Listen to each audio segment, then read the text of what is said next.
ప్రభుత్వ పాఠశాలల్లో విద్యార్థులకు నాణ్యమైన విద్య అందించడానికి ప్రభుత్వం అనేక కార్యక్రమాలు చేస్తుందని మంత్రి గొట్టిపాటి రవికుమార్ అన్నారు.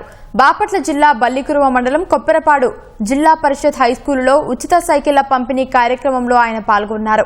దాతల సహకారంతో 430 మంది విద్యార్థులకు మంత్రి గొట్టిపాటి చేతుల మీదుగా ఉచిత సైకిళ్లను పంపిణీ చేశారు. దూర ప్రాంతాల నుంచి వచ్చే విద్యార్థులను దృష్టిలో పెట్టుకుని సైకిళ్ల పంపిణీ చేస్తున్నట్లు మంత్రి తెలిపారు. 10వ తరగతి విద్యార్థులు కష్టపడి చదువుకుని 100% ఉత్తీర్ణత సాధించాలన్నారు. చాలా కాంపిటీషన్ ఉంది. అందరూ కూడా చదువుకుంటున్నారు. ఉద్యోగ అవకాశాలు రావాలంటే అంత ఈజీగా ఉండదు. చాలా కష్టపడి చదవాలి, మంచి ఉద్యోగాలు రావాలి, మంచి ఉన్నత స్థాయిలోకి మీ అందరూ వెళ్ళాలనేదే ప్రభుత్వ ఉద్దేశం. అందుకే లోకేష్ గారు మీరు చూడండి, అందరికి మంచి యూనిఫామ్, బాగుందా యూనిఫామ్, అందరికి 200 యూనిఫాము, స్కూల్ స్టార్ట్ అవ్వగానే పుస్తకాలు, బెల్ట్, బ్యాగ్, ఇట్లాంటి షూస్, ఇట్లాంటివన్నీ కూడా ఏ రాజకీయ ముద్ర లేకుండా ఇచ్చాం ఫస్ట్ టైం.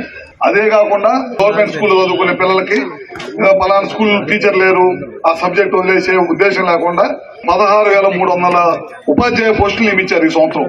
అది చరిత్రలో ఎప్పుడు కూడా జరగలేదన్నమాట. అందుకని చెప్పి గవర్నమెంట్ స్కూల్స్ లో కూడా పేద విద్యార్థులు చదువుకుంటా ఉంటారు. వాళ్ళకి నాణ్యమైన విద్య ఇవ్వాలనేదే ఈ ప్రభుత్వ ఉద్దేశం. అందుకనే ఇవన్నీ చేస్తుంది ఈ ప్రభుత్వం.